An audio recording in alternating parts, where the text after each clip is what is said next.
అధ్యక్ష ఆయన ఏమైనా స్వాతంత్ర ఉద్యమం చేసి జైలుకు పోయింది అధ్యక్ష? ఏం చేసిపోయింది అధ్యక్ష జైలుకి? ఆయన ఏదో పెద్ద సానుభూతి. మేము పోలేదా జైలుకి? వరంగల్ జైలుకి నేను కూడా పోయిన తెలంగాణ ఉద్యమంలో. ఎస్ ఉన్నాం, అక్కడ బరాబర్ ఉన్నాం. మీరెందుకు పోయినరంటే నేను అడుగుతున్నా ఈరోజు. ఎస్ మీ ఇంటికి ఇవ్వాలని జూబ్లీ హిల్స్ ప్యాలెస్ మీదకి ప్రైవేట్ వాడు డ్రోన్ పంపితే ఊకుంటావా? అక్కడ నీ బిడ్డనో నీ వైఫో ఉంటే వాళ్ళని ఇష్టం ఉన్నట్టు ఫోటోలు తీస్తే ఊకుంటావా? ఎవరి ఇళ్లలో పడతా వాళ్ళ ఇళ్ళ దొరబడతా, నా ఇష్టం ఉన్నట్టు చేస్తా, అరాచకం చేస్తా అంటే ఊకుంటారా అధ్యక్ష? ఇది పద్ధతేనా అధ్యక్ష? అంటే మీ కాడికి వచ్చేవరకే కుటుంబాలు, మీ కాడికి వరకు వచ్చేవరకే భార్య పిల్లలు, వేరే వాళ్ళకి లేరా అధ్యక్ష భార్య పిల్లలు? మీరు ఆనాడు ఇష్టం ఉన్నట్టు మాట్లాడినప్పుడు, లేని రంకులు అంటగట్టినప్పుడు, ఇష్టం ఉన్న సంబంధాలు మాట్లాడినప్పుడు ఆ రోజు లేవా నీతులు? చివరికి మా ఇంట్లో పిల్లల్ని కూడా తిట్టింది మీరు కాదా?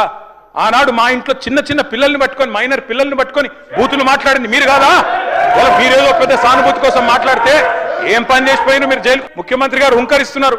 నేను అనుకుంటే అక్కడ ఎవరు మిగిలరు. నువ్వు ఏమనుకున్నా ఏం ఫరకు పడదు, నువ్వు ఏం చేసుకున్నా ఏం ఫరకు పడదు. నువ్వు అనుకుంటున్నావు పదవి శాశ్వతం, అధికారం శాశ్వతం, ఏది శాశ్వతం కాదు అధ్యక్ష. నేను కోరుతా ఉన్నా, ముఖ్యమంత్రికి అపరితమైన అధికారాలు ఉండవు.